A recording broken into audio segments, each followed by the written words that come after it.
Hello, everyone. Welcome to this educational program by the Association of Foreign Press Correspondents in the USA, AFPC USA, Evolving Trade Dynamics, Global Imports, and their role in supporting U.S. jobs. This educational program is produced in partnership with the Hinrich Foundation. I'm Patricia Vasconcelos, a DC Bureau member of the Association, White House correspondent for SBT Brazilian TV network. Well, the topic we are discussing here today is part of our stories that we, foreign journalists based here in the US, we write, we broadcast almost on a daily basis, I must say. The main question, or one of the main questions here that we are going to discuss with our panelists is, does global trade cause American job losses? Today, we're going to learn with those two panelists, they are already here with us, the details of a research from Georgetown University's Lab for Globalization and Shared Prosperity. They analyzed 2 decades of data regarding international trade and how and if this impacts American jobs. So they are here with us already, as I said, our panelists. They are Nita Rudra. She's a professor in the Department of Government, McDonnell School of Business, and School of Foreign Service at Georgetown University. Nita, welcome. Thank you so much for being here with us. We are also going to talk with Bradford Jensen. He is McCrane Shaker Chair of International Business at the McDonnell School of Business at Georgetown University, a non-resident senior fellow at the Peterson Institute for International Economics, and a research associate of the National Bureau of Economic Research. Jensen currently serves as director of the Ismillian Program in Business and Global Affairs. Brad, thank you so much for being here with us. Welcome you both. Good morning. Morning. Nita, so you both prepared initial presentations in our invitation that we sent to our audience to this educational program. We anticipated the main topics that we are going to discuss here today, the main findings from this research. And now I invite all of you, our audience, to pay attention to the initial presentation from our panelists. And once they conclude, we are going to have a section of questions and answers. I would like to ask Nita Rudra to start with your presentation, your introduction, with your perspective on this topic. So once again, thank you. Welcome. Thank you so much. I'm very excited to share our findings with you. So one of the most pressing problems facing the US today is the rising gap between the rich and poor. This has become a central concern for policymakers across the ideological spectrum, which is interesting because inequality, the US has always had the highest rates of inequality in the developed world. So what's going on now? What could be unique? Well, the answer is, and found in Raj Chetty's work, is declining upward mobility. So as many of you might know, Raj Chetty has found, looking at extensive data, that in children born in the 1940s, there was a 90% chance that they would earn more than their parents. But by the mid-1980s, this likelihood has dropped to 50%.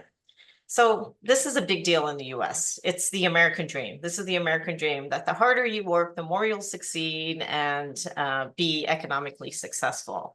So this concern about the American dream and also the belief in it is something that unites both liberals and conservative, right? It's a belief that everyone can achieve social mobility regardless of their origins.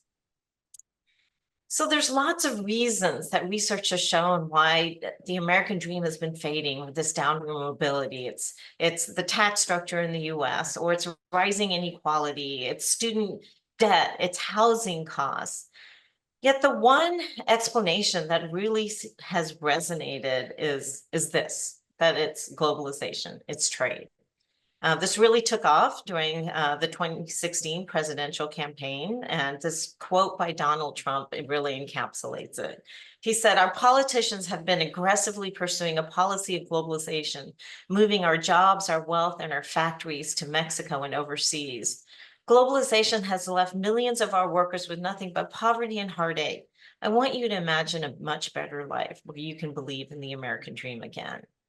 Now, this message did not just resonate with Republicans, it resonated across the spectrum. And you could see at that time, even Hillary Clinton followed suit that she will kill any trade deal that seems to threaten jobs or wages. She'll oppose it now after the election if she's president. And of course, Joe Biden, our current president, has also followed suit. Now, on top of trade being the villain here, the real villain for politicians, and that has also resonated, is China. China, Joe Biden, when he announced the new China tariffs earlier this year, China is seen to flood the US markets with import competition, taking thousands of jobs in a lot of the Rust Belt. And we see even in the current presidential campaign, J.D. Vance says, together we will protect the wages of American workers and stop the Chinese from building on the middle class of American citizens. So there's a lot of fear that China continued trade with China is really costing, is really the reason behind the fading American dreams, based on the job loss or the lack of economic opportunities that Americans are feeling. Now, this is not completely without merit. It is not without merit at all. There was a China shock. David Otter, David Dorn, and Gordon Hansen in 2013 published a piece which had massive impact in academic and media circles. And they found that, you know, as you can see, really demonstrated very clearly by this graph, the red dotted line represents manufacturing employment in the US, and the blue line represents China's import competition. So especially this took off when China joined the WTO in 2001, that US manufacturing industries, from textiles to apparels to furniture to electronics, faced severe competition from China, especially post 2001, causing severe job losses, wage stagnation, and economic dislocations from regions that really specialized in these areas. So from 1991 to 2011, these scholars estimate that China's import competition caused 2 million job losses. So that means that about almost 60% of US manufacturing job losses from 2001 to 2011 was attributed to this China shock. Now, this had more widening repercussions than just job loss. Ann Case and Angus Deaton found, you know, that this caused deaths of despair. So this economic stagnation and this loss of economic opportunities, they found with data that this actually increased mortality rates by increasing alcohol-related suicides, drug overdoses, and even suicide rates. So as you would expect, this resonated amongst the public. And our research in political science and political economy shows that elite cues, which has been focused on globalization, being a big cause of a lot of the fading American dream. So you see this resonating with the public. And over time, this Gallup poll shows, here the green line represents percent of that trade, how much people believe that trade represents opportunities for American growth. That green line you see has been decreasing since 2021, and how much of it is a threat to the economy. So positive views of foreign trade have been dropping sharply. And as you can see now, current policymakers no longer are been focusing on inequality and the fading American dream, but no one's really talking about growth. No one's been definitely talking about trade, but even growth in general, there's no discussion of how to maintain higher growth rates so that we can address problems of inequality. So as a consequence, you see a lot of policies reflecting this sentiment. You see a rise in protectionism by the Buy American initiatives, withdrawal of support from multilateral international investment. The Foreign Investment Risk Review provides this Foreign Investment Committee more control and veto power over increasing foreign investment for various reasons, more tariffs, of course, the US-China trade war, and the list goes on. So what we do in our analysis is that we take a pause and we ask whether or not, so that the China shock is real, as I just demonstrated with this data. It did have a tremendous effect on the US economy and broader social problems as a consequence. But a lot has happened since 2001. There's a rapidly that technologically driven global economy results in these massive global supply chains. America's global economic dominance continues, and we have a comparative advantage in many other sectors aside from manufacturing. So that's why we ask, are politicians fighting the last trade war? So the last war is a metaphorical phrase that's based on military strategy, and it refers to the tendency of individuals, organizations, and governments to address current challenges using strategies and tactics that were effective in dealing with past problems that may be outdated or ineffective in the present context. So are we fighting the last trade war? To answer this question, we focus on three particular points of query. We ask, what is the impact of imports from China on US and manufacturing employment before 2011, which we have data for, but particularly after 2011? Does that China shock persist to today as politicians are developing policies as if it does? How have imports from other emerging economies? China is not our only major trading partners. How have imports from other economies affected US manufacturing employment? And finally, should US policymakers maintain their focus on bringing back manufacturing jobs as the current policies are now dictating, or should they redirect their focus towards enabling our comparative advantages in other sectors where we have a comparative advantage, which is services? So on that note, I'll hand it over to my brilliant co-author, Brad Jensen. Thank you so much, Nita. I will course. try to pick up where you left off. Let's see if I can manage this. All right. Can everyone see that?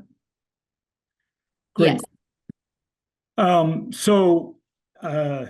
Key takeaway in response to the first question that Nita posed is that the impact of imports from China are diminishing. Now, we've done more extensive analysis as well as other researchers, but I think this chart shows it very clearly and very simply. Similar to the chart that Nita showed previously that showed the impact of the China shock, which you can see on the left-hand side of this graph. After 2005, 2007, 2010, somewhere in there, imports from China seem to stop having an impact on US manufacturing employment. Yeah, you can see that Chinese imports from China continue to rise and then they bounce around, but it has very little impact on US manufacturing. Indeed, in more sophisticated statistical analysis, we see that yes, pre-2011, imports from China did have a negative impact on US manufacturing employment, but post-2011, the relationship becomes negligible. And indeed, this starts, and this is important from a policy perspective, is this change starts before the trade war with China that started in 2016. So Chinese imports impact on US manufacturing was already negligible starting in 2010, 2011.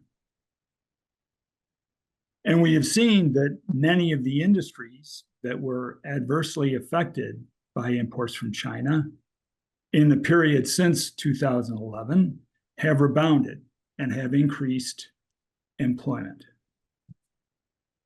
And again, it precedes the protectionist trade policies. So if those aren't doing it, what else might explain the resilience of U.S. manufacturing employment? And we think three alternatives are plausible and potentially important. The first is the deepening of capital. So think technology and advances in automation. Second is a shift away from products exposed to imports and a move toward, again, U.S. comparative advantage, which is capital-intensive and skill-intensive manufacturing.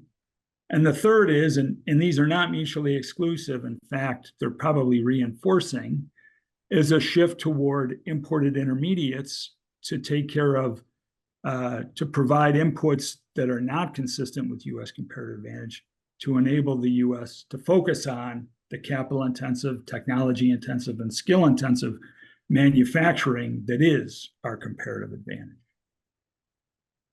Second key takeaway is that imports support U.S. manufacturing employment.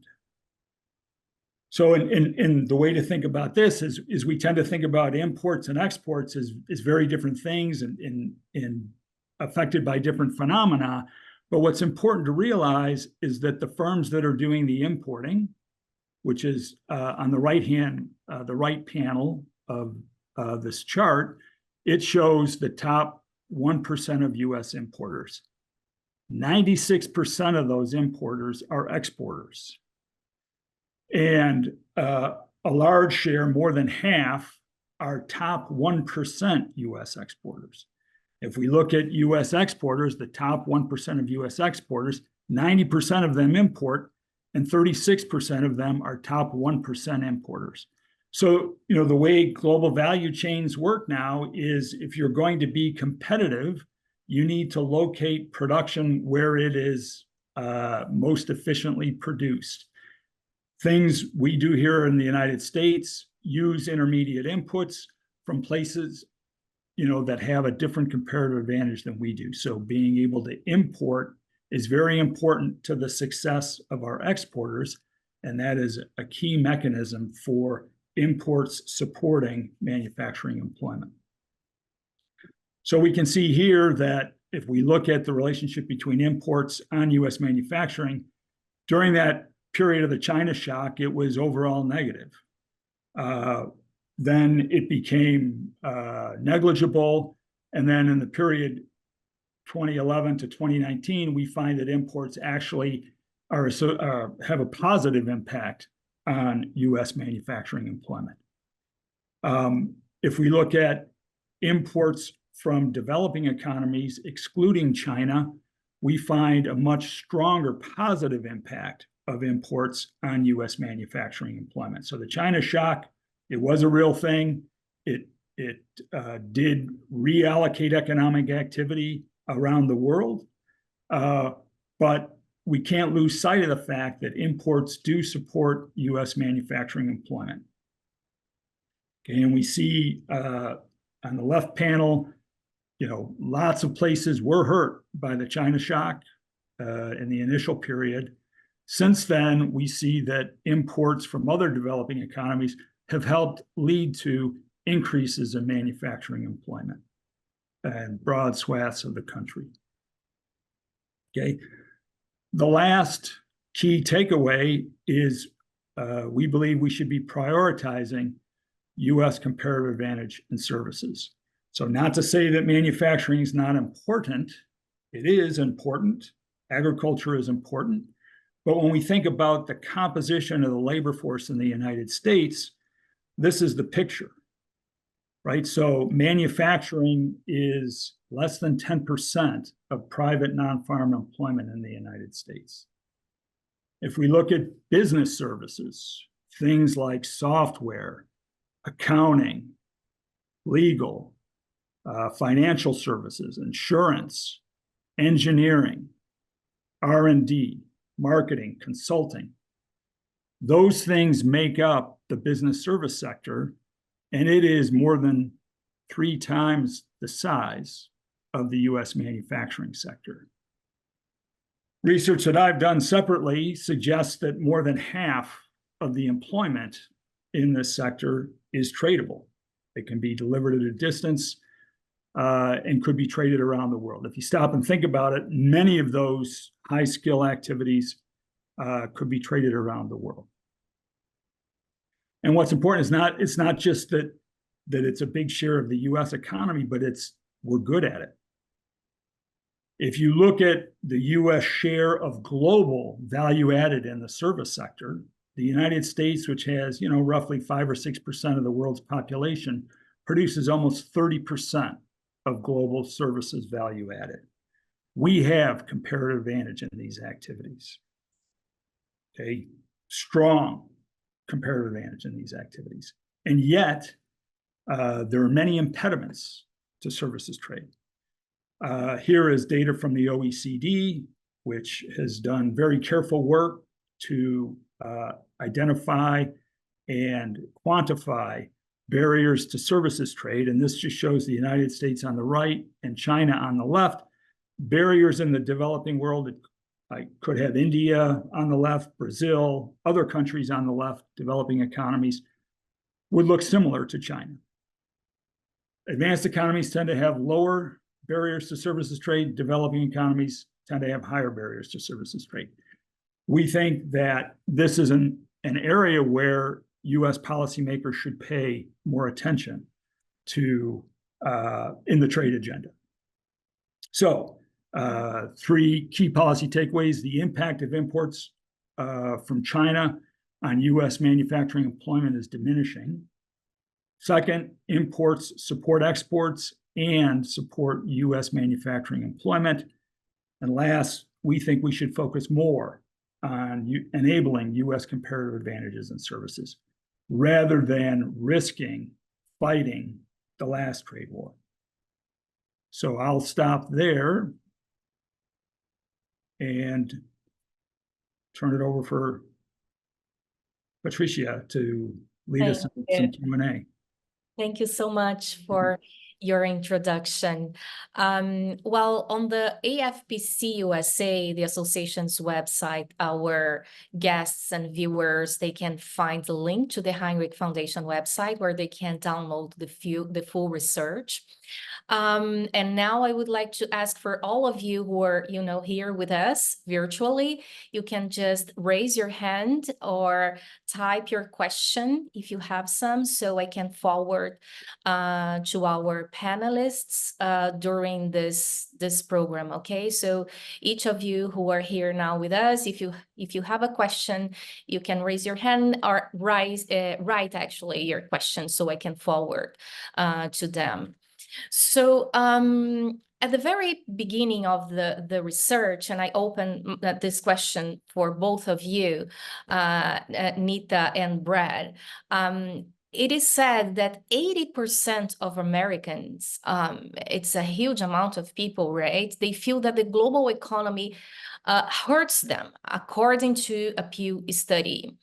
Where this thought or this feeling comes from? So which analysis both of you do from this perspective, from this feeling that affects or affected when the research happened, many Americans? Why do they feel like that? Why they think like that? Brad, you want me to go first? I'll go first. Before I start, our co-author is here, Niccolò Bonifai. So Nick, feel free to jump in. Yeah, Nick, I think, Nick, you just need to activate your sound. You can join us anytime you want, Nick. Thank you, Patricia. I appreciate it. Thank you. Well, 80% is a big number. And we can say with confidence that 80% of the American population has not been directly impacted by the China shock. It's a much smaller percent. But so for the small percentage of Americans that have been directly impacted from the China shock, we know why they're feeling disillusioned. For the rest, it's elite queuing is what our research has found. The research built on our findings and prior to that is people aren't paying attention. There is something going on in the US. There is downward mobility, and that is affecting more than 80% of the population. And the reasons for that vary, as research has shown. But the consistent message that the American public is getting is that globalization is bad, trade is bad, trade is the villain. And it has been blamed from both sides of the ideological spectrum as a cause for the fading American dream and the loss of US jobs and the economic malaise. And that has led to this domino effect for more and more protectionist policies, fewer and fewer discussions of how we can create more jobs locally based on economic growth, smart economic growth policies or inclusive economic growth policies, which at the end of the day have to include trade, as our data is showing. Brad, did you want to add to that? I don't think I have anything to add to that. If Nick he has something, please feel free to join us anytime. Thank you, Patricia. I will just add, and unfortunately I don't have my camera on, so apologies for that in the first place, but I would also like to remark that beyond the US context, trade has been politicized quite substantially in the last few years, a lot by anti-establishment parties, but also by mainstream parties, which have sort of capitalized on politicizing trade and globalization more generally. And this has led a lot of people to start questioning about globalization and its phenomena. And I think what our research is doing is also trying to change the narrative and perspective about trade, and that trade can be a success story even for the average voter. Mm-hmm, mm-hmm. And the research, is my audio on? Yes, it is. The research also adds that America's challenge is that not everyone has benefited from the globalization equally. Why is that? Brett? So, there have been industries and that have been deeply affected by globalization. And these industries, many manufacturing industries are highly concentrated geographically. So when an industry has been hit by globalization, a whole community can be disrupted. And I think that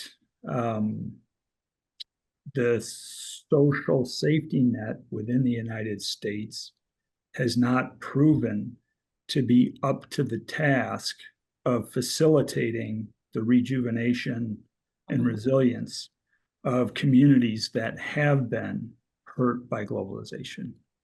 We think that there are more opportunities with globalization than there are risks from globalization. However, we acknowledge, and the research shows by many people, that there are industries and communities that have been hard hit by globalization. And we need to find a policy response that enables us to capture the benefits of globalization while ameliorating or mitigating the downside risk of globalization. I don't think that there has been enough focus on that delicate balance of how to capture the gains and mitigate the losses. Mm-hmm, mm-hmm. Yeah, I'd like to add to that.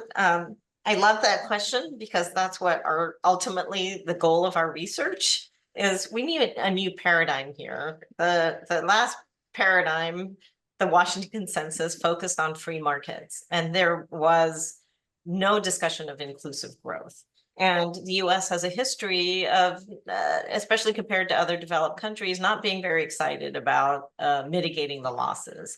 But what we're arguing, this new paradigm has to do more than that, not just mitigate the losses and compensate the losers, but we have to create winners. It's a technologically driven global economy, even in the developing world. To get a basic manufacturing job now, you need skills. And so we're in a world in which, while everyone doesn't need to go to college to succeed in the global economy, we need some level of upskilling. And it could be technical education, it could be retraining, it could be vocational education. And for the people for where it makes sense, it could be college education. So not only do we have to change the narrative about globalization and depoliticize it, but we also have to change the narrative about skilling and what it takes to be successful in the global economy. It's no longer the case where you can get a high school education and get a manufacturing job. And that has nothing to do with the China shock. It is no longer the case that you can do that. So we need to change the way we do secondary education, or just we really need to instill in the public's understanding that some level of skilling is needed, and it doesn't have to be a college education, especially since we have a comparative advantage in services. So we need inclusive globalization. That's got to be the new paradigm. Inclusive globalization. Nick, if you would like to add something on this question as well. No, I mean, I think Nita really summarized it really well. I think it's all about trying to, with our lab, to promote this idea of inclusive globalization, and the idea that, again, college education is the only thing that you need in order to succeed in the US should be something that we should really go and move beyond from that idea.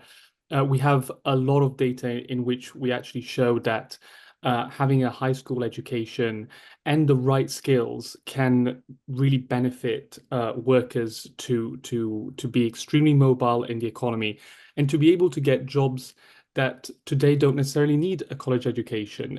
We're even thinking about sort of data skills that can be easily obtained from an online course degree, or just the possibility of interacting with employers by taking apprenticeships. All of these small mechanisms can really help workers that don't have a college education to really benefit from more opportunities in an era where, you know, the US is very much integrated with the global economy. Brad, during your presentation, you spoke about, you know, how to be competitive nowadays. Nita just said we need to create opportunities for winners, and you highlighted some numbers of the research. If you could go back a bit in this topic and address this, how to be competitive nowadays based on the data you have. So there are many ways to be competitive. I think for the United States, the pathway is the United States is still a skill-abundant country with educational attainment that is near the top of the charts for the world. The United States is an economy that's capital intensive and intellectual property intensive. So finding, you know, our firms are very proficient at finding opportunities in that space, both our manufacturing firms and our services firms. And I think what we need to do is, you know, as Nita and Nick talked about, we need to provide educational opportunities for everyone to participate in those industries where the United States has comparative advantage.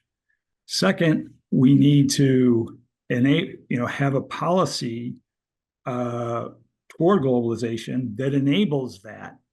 And that policy is both a domestic policy, think, you know, education and skills, but also an outward facing where we stay open to trade, because we know that, that enables us to do what we do best and reduce barriers around the world that exists to what we're good at. We have largely, reduced trade barriers on merchandise trade, or prior to 2016, we had reduced barriers, but the rest of the world hadn't reduced barriers in areas where we had comparative advantage. So I think that, we need the policymakers to, do some work on that. But I think that, the first point is the point that Nita and Nick made about, creating opportunities domestically. Nita, do you have something to add, or can we move to the second? Yes, we can. One person here asks how imports actually can support American jobs, and if imports can actually. Yeah, so I'll jump on that one, if I may. So think about a big successful American manufacturing firm that competes globally with European manufacturing firms, Asian manufacturing firms, South American manufacturing firms, who by virtue of where they're located might have access to inexpensive intermediate inputs. Think components, think simple components, think assembly, right? If we don't have low-cost suppliers in the United States, and we don't allow our competitive manufacturing firms to import those low-cost intermediate inputs, the price of the final good of the jet, of whatever high-tech medical equipment is being manufactured, if the U.S. firms don't have access to low-cost intermediate inputs that their foreign competitors do, then the U.S. firm is no longer competitive, and it loses business and it shrinks. So that's how imported intermediate inputs, are crucially important to U.S. firms exporting success and even competing domestically. So it's crucial. I hope that am I making sense, I guess? You are. Okay. So, one of the broader challenges is trade is very complex. I mean, Brad did a beautiful job of explaining how imports or preventing imports actually leads to a loss of jobs. But overall, the distributional consequences of trade are really hard to disentangle. So one of the easy shortcuts that, and this is not just the general public, but academics, especially that don't study trade, and policymakers use, is that imports are bad and exports are good. And that's just the easy shortcut to understand, how to get out of our, weakening economic opportunity situation, et cetera. And it's not as simple as that. In fact, that kind of logic hurts us. It prevents economic growth. So this is one of the narratives that we aim to change. Yes, we're trying to change it from exports are good and imports are bad to exports are good and imports are good. Got it. So Katie Park asks, how do the efforts to revamp the semiconductor chip industries domestically, such as the CHIPS Act, affected U.S. workforce and future workforce? So I think that the CHIPS Act and other efforts to encourage and incentivize semiconductor production in the United States, I think that's a complicated issue. It's part considerations that we've been talking about this morning about shared prosperity. I think there's also a fairly significant national security consideration in trying to relocate semiconductor production. So that's a little bit more complicated, but I think that if the U.S. is successful in encouraging domestic production of semiconductors, hopefully it'll open eyes to people around the country, to young people, that there are opportunities, and they're good opportunities with the right training, the right skills.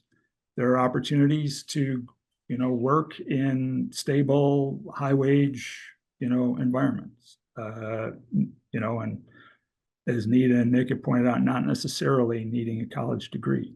So I hope that it will have a demonstration effect that there are still good manufacturing jobs to be had. Nick or Nita, if you want to add any comment.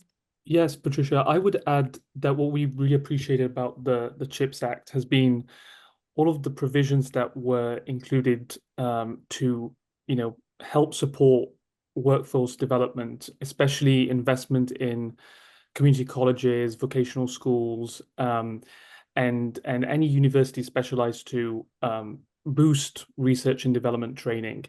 The fact that the CHIPS Act has included a lot of apprenticeships and really on-the-job trainings has been something that we think helps the US workforce to gain the necessary skills to become really pioneers in the technology front.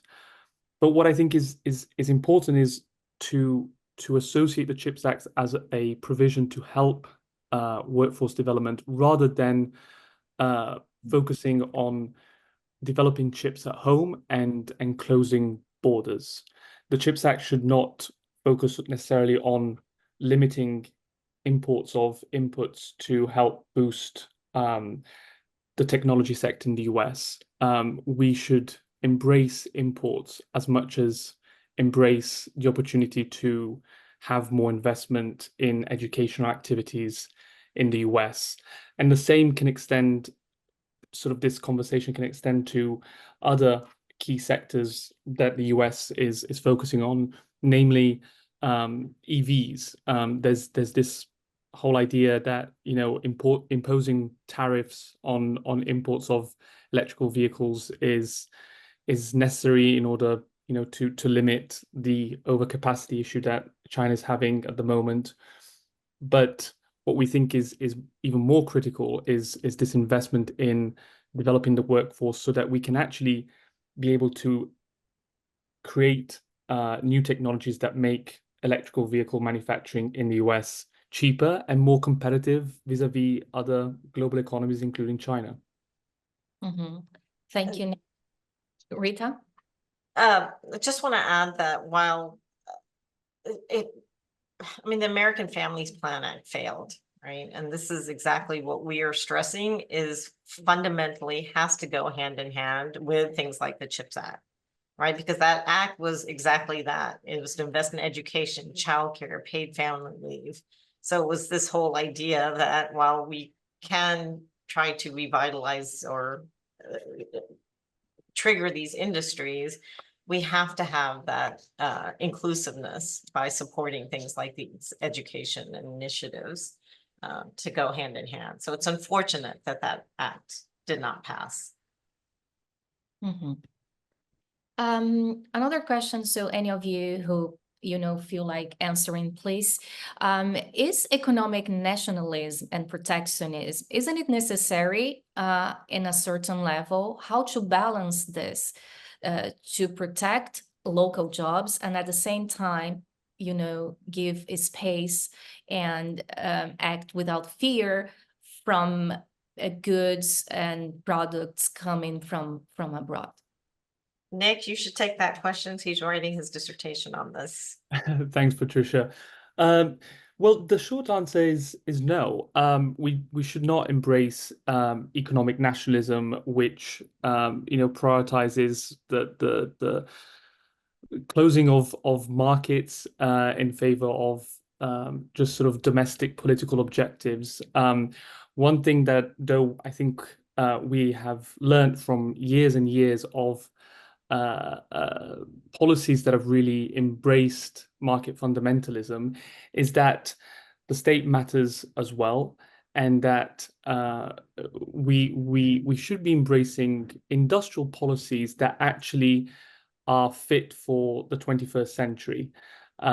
We understand, and the presentation has also shown that, yes, there has been a China shock. Globalization has not worked for everybody, and there have been losers.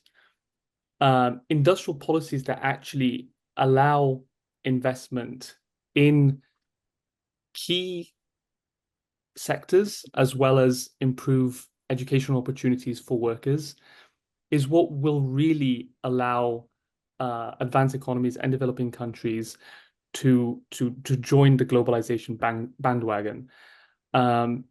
There's been a lot of focus that the only way to compensate the losers from globalization is through good social safety nets, which obviously is really important.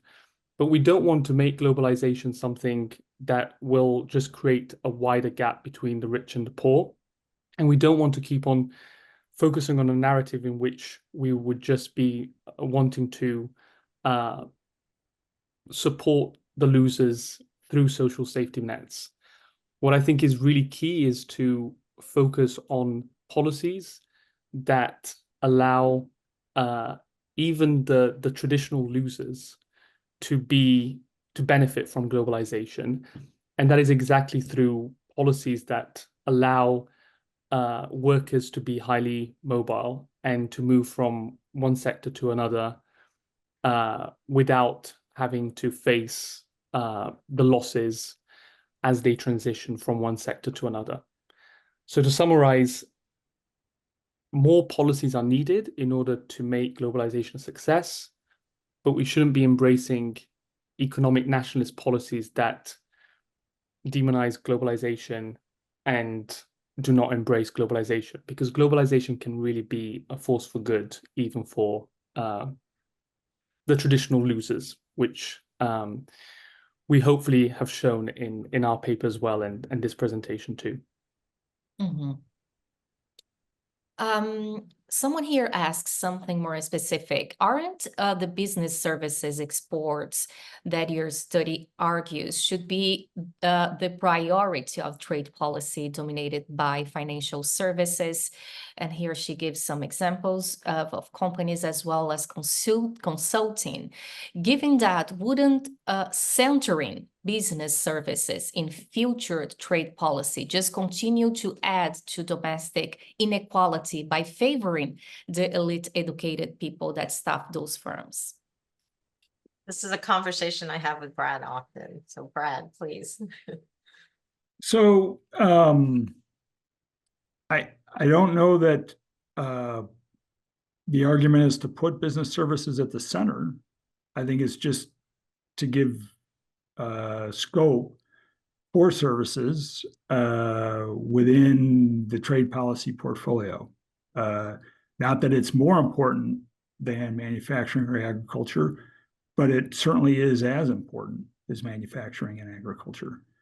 And while the industries, consulting and finance are important parts of those, they're not the only ones.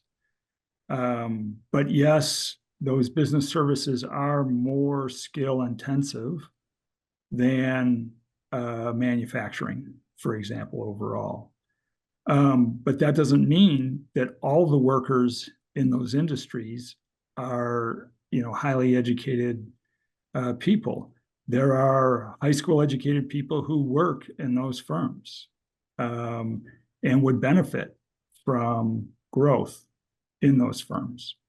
And as Nita said earlier, the impact of trade is complicated. But if these firms would grow and raise wages, it would raise wages broadly in the economy. So other workers in other sectors would benefit as well. So I just think that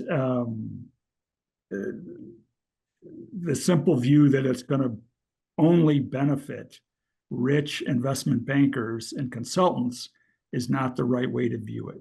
There are many types of people who work in these industries, and they would benefit from a more balanced portfolio approach in our trade policy. I just want to quickly add that as part of our research, we're also looking again whether to participate in this industry, these tradable business services. Is it only people with a college education?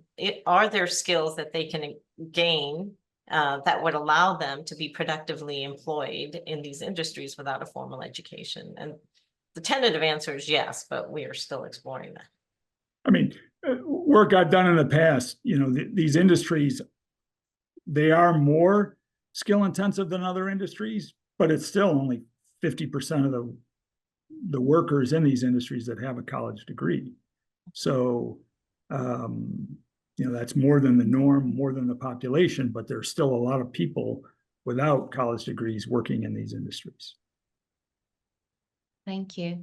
Michael Gibbons, he asks, given the manner in which we generally teach economics at the high school level, where classroom instruction on GDP is generally targeted at teaching students the expander approach to calculating GDP, which I guess perhaps suggests that we are priming students' brains or thinking to view imports as bad and exports as good, as Nita mentioned, do we try to begin at a very fundamental or basic level of intentionally teaching GDP calculation using the value-added approach, while more complex, to perhaps point out or structure student thinking on the value of intermediate production of goods and services?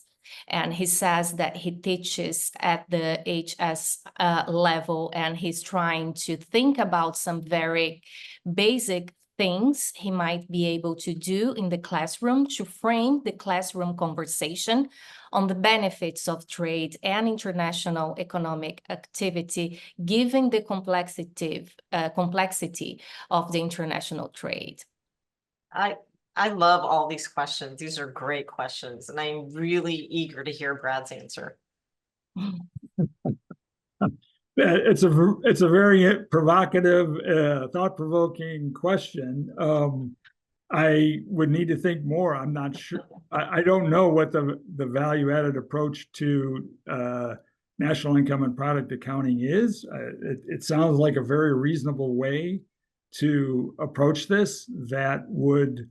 I take the questioner's point about when we look at standard national income and product accounting, exports are positive and imports are negative. So one's good and one's bad. I take the point, and I'm not quick enough on my feet to think through how one might do that. But please figure it out and let the rest of us know. Well, to start, we will, next time we teach in the classroom, Brad and we will present this question, this really smart, great question, and discuss it with our students about this practice that we do. I've never thought about it that way, so thank you for that. We'll point that out to our students. We are recording this educational program on August 8th, and last Friday, August 3rd, the Bureau of Labor Statistics reported that the U.S. economy added less jobs than in the past month, showing a slowdown from the previous months.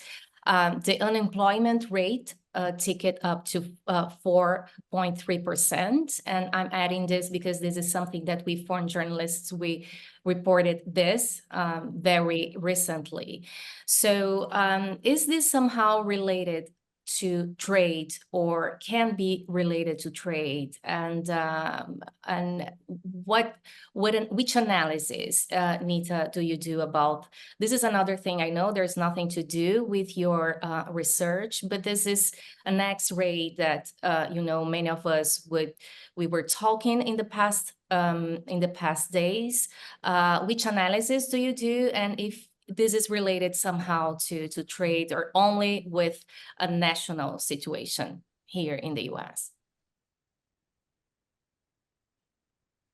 So I think that Brad is better positioned to answer this question. My understanding is this has a lot to do with the bounce back from COVID and how job markets are now equalizing, getting back into equilibrium as it was pre-COVID. And we also have, tighter monetary policy, and it's having the effect that the Fed wanted it to have. Yeah. Higher interest rates are going to slow the economy down, which is going to lead to lower employment growth. That's what they were aiming to do, to slow inflation. The question is, did they take their foot off the brake at the right time? And a lot of people are concerned that they're a little late. But I think that this is, domestic monetary policy largely. But so these are short-term questions. Going back to the long-term issue, again, we need to think more about addressing our protectionist policies. We want job growth to continue in the long run. Mm-hmm. We are almost reaching 1 hour. At the very end of the research, it is said that the good news is that imports are helping U.S. employment overall. Could you both address this matter even in a broader level? I know you both, actually the three of you, Nick as well, you gave plenty of examples regarding this matter, but maybe for those who just arrived now in this program, how is this happening, right? How imports are actually helping U.S. employment overall? Brad, you want to start?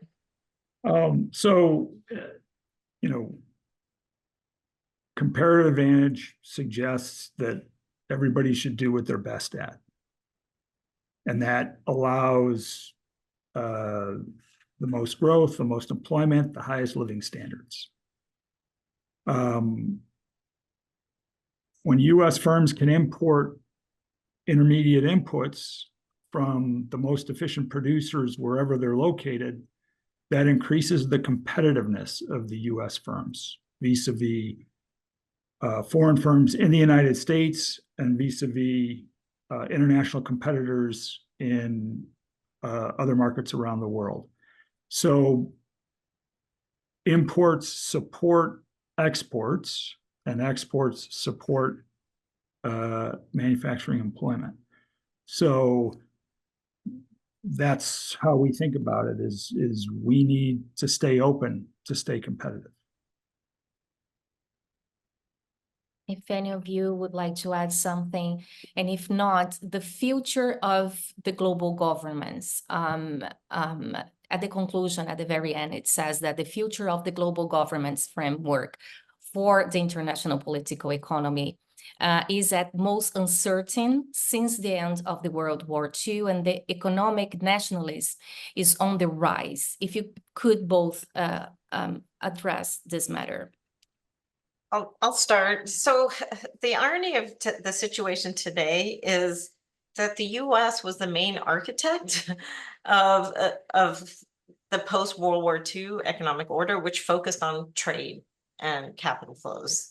And we benefited the most from it. So we're now in a position in which we are turning away from a system that we created and benefited the most from, and we're turning away from it. And the other critical side there is the U.S. also post-World War II was fundamental in setting up these international institutions to support the post-World War era. And now we're backtracking from it.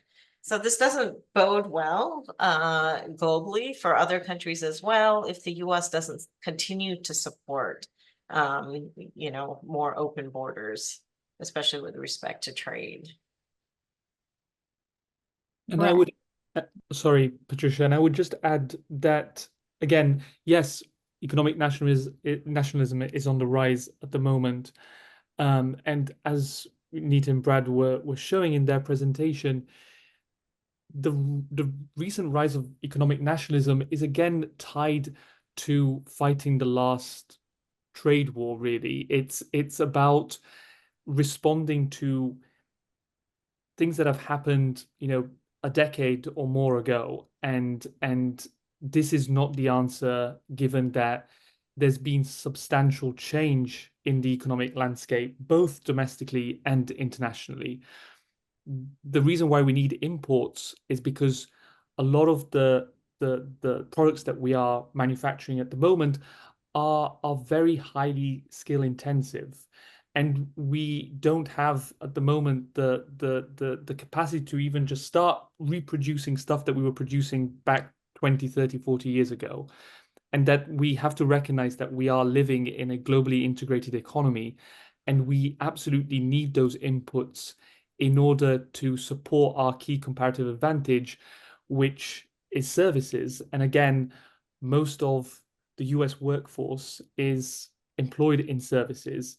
And it's not about backtracking now and going back to the good old days in which we were just producing manufacturing goods. It's about recognizing that we also need these imports in order to fuel the key sector of the future, which is really about, you know, based on services and technology. And that's what we're good at.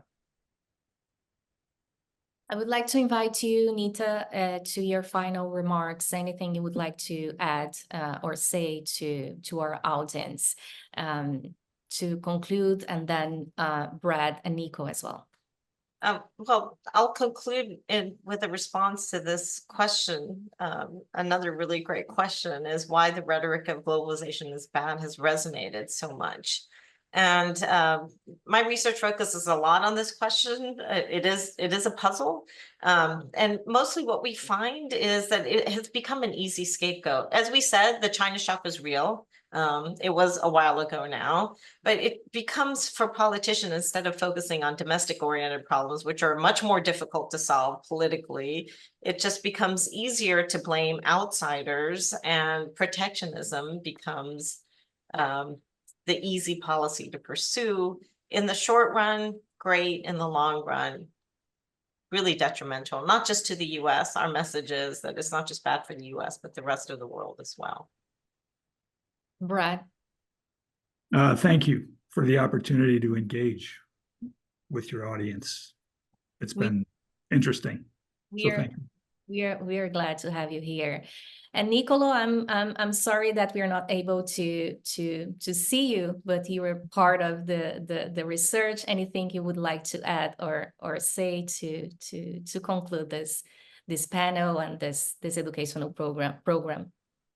Just wanted to thank you once again for the opportunity. It's been great to present, but also respond to a few questions that the audience have had.